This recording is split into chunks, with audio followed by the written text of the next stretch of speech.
what I have here. Last week, I dealt primarily with the origin of man and proven that, according to world authorities, earliest of man came out of Africa. And as we said, went throughout in our habitat of Earth, wherever we now see human beings. The first one in any part of the world was an African. All right. Now, I mentioned to you about the oldest man-like fossils in Europe. And I said that the oldest that they have to date is called the Heidelberg man. Correct. And it is as old as 300,000 years old to probably 500,000 years old. So they're saying they're sure about 300,000 and probably as high as 500,000 years, which will be 500,000 years. And when we look at Africa, we're seeing fossils, man-like fossils in Africa up to 3 or more million years, which will more than double or triple what is in Europe. The main thing though, although the oldest fossils that they're speaking about in Europe happen to be in Europe, they're still African. They're still black in characters. They're still what white folks used to characterize black people as Negroes or Negroid. We know that means black, or they represent what we now say is black. I also mentioned to you that there was a find in what is now Germany, in a place called Steinheim. And so they named this particular find after the place in which it was found. And what I would like to do for you is to show you what that find looks like. Here we go. Now this was in the, this bus is in the Polish Academy of Sciences in Poland. Here. And they're saying this is what? This is the Steiner. This is the fossil they found in what is Europe, I mean in Germany, that is dated to be about 250,000 years old. All right? The one thing about it, when you look at the reconstruction, the complete reconstruction of the body, what does that look like to you? Looks like an African. Any place where? In the world. In the world. Now, and he also looks modern. He looks like a modern human being. Right, right. And this was done, the reconstruction was done, like I said, in the Polish Academy of the Sciences. So it wasn't done by black people. If this was done in the United States, he would come out white. And I have other examples to show where, when they speak of even these particular finds, you'll see them in the American scheme of things being a white person. But what could you expect? In Poland, they don't have the same racial problem that they have in the United States. If you have a few blacks in Poland, so what? They don't really affect anything. But in the United States, in order to keep the black man in what they call his place, they have to continuously perpetrate the myth that he has no history and he has no worth. Here you find that the farther back you go in time, the blacker is the history of mankind, even in religion. When I first started lecturing in the street corners of Harlem, New York City, I started around 1963. And I used to speak that Christianity was a white man's religion. Because that's the pictures I saw, that's the movies I saw, that's the impression that I received, like mostly everyone else, black or white. But I did not go into the research as to the origin of the religion. But when I started researching, the farther back it took me to the original beginning of Christianity, the blacker it got. And the more enthused I became. How so? I mean, how is Christianity?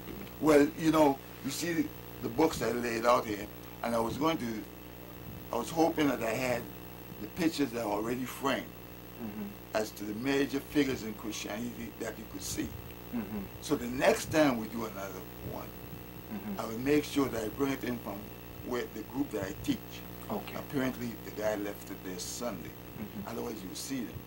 You'll see St. Peter, the statue of St. Peter, stone black man with natty hair in Rome today.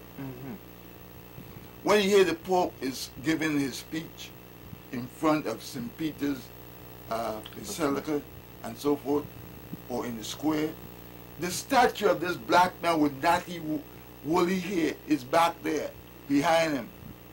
And it is said that the kisses, his toes are worn from the kisses placed there by these hundreds of thousands, possibly millions of people by now, who just kiss his toe, including the Pope. And it is from Peter that the lineage of the popes begin. Correct. They never tell black people that they say Jesus gave Peter the keys where? To heaven. If Jesus gave Peter the keys to heaven, then we have the keys to heaven. And like I used to tell white folks when I lectured back in the 60s and 70s, especially in the early 70s in the various colleges, I would make a statement like this. No one of you, white folks, could enter into heaven unless you come by way of me. And I stop. And of course they'll chuckle, they'll laugh. And then I'll whip out the picture of St. Peter. All right? And I says, I didn't say it. I was born and I met the saying and teachings here that Jesus gave Peter the keys to heaven.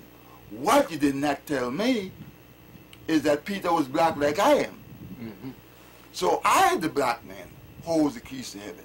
And no president, be it Peanut Carter, Cowboy Reagan, at the time that, they passed. So I was speaking about these early white folks as president. I said, none of you could enter unless you come by way of me. And besides that, Peter is spoken about every Sunday in every black church. And you never hear a black minister says that the black men hold the keys to heaven. And the statue is there for the world to see. It's not a mystery. I was given a lecture once at Lehman College back in the 70s. And this black professor came to Harlem Prep where I was teaching. And after listening to me, he invited me to his class at Lehman College, which was a Roman Catholic college. Okay, most colleges were church colleges and universities in the country. When I took the picture of St. Peter and I presented it to the class, this white fellow got up and says, no, it is only black because it's made from bronze.